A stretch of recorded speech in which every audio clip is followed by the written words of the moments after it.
c'est la salle à manger et ça s'explique tout à fait.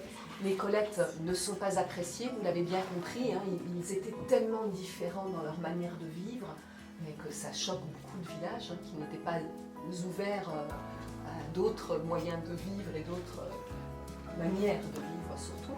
Ce qui fait qu'ils ne sont pas reçus, puisqu'ils ne sont pas appréciés, donc ils ne reçoivent pas. La table est mise pour 6 personnes, les 4 enfants, les 2 adultes, et c'est une table que Sido qualifie de bourgeoise. Je veux à chaque repas, pour ma famille, une table bourgeoise. On a vraiment un raffinement dans ce papier et dans l'exécution par la maison de phare. Hein. C'est ce qu'on appelle au XIXe siècle une chinoiserie. Dû au motif, vous voyez, architectural et fleuri. C'est quelque chose de très très à la mode à cette époque-là, de très couru. Alors, ce salon, c'est vraiment la pièce où toute la famille se retrouve tous les jours.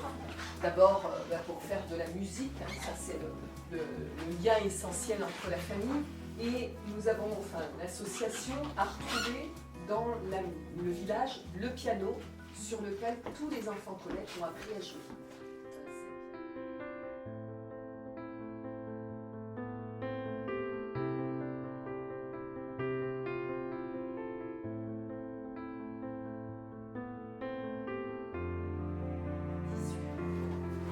Cette chambre, c'est la chambre de Sido. Sido propose au capitaine de partager sa chambre, ce qui ne se faisait pas normalement à l'époque, hein, chacun avait sa chambre.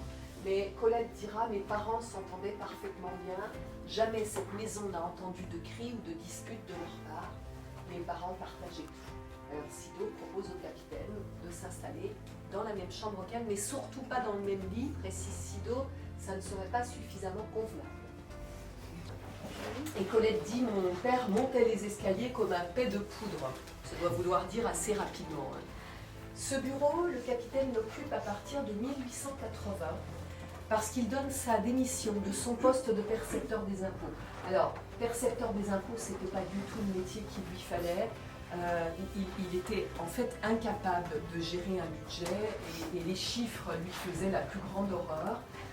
Colette raconte, mon père perd la sacoche de la perception de tout sa sauveur un hiver dans la neige, soit 10 000 francs or. Et quand sa femme lui dit, mon ami, qu'allez-vous faire? Attendre le déjeuner.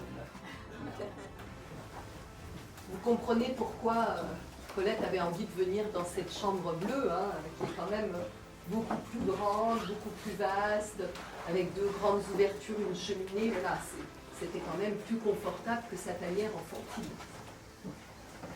Colette l'écrit plusieurs fois, quand je possède cette chambre, je passe et repasse à maintes reprises devant les fenêtres en espérant que mes camarades de classe m'aperçoivent enfin. Voilà, elle changeait de statut, là, elle montait d'un étage, elle avait une fenêtre, elle devenait jeune fille. Donc elle avait besoin que ça se sache.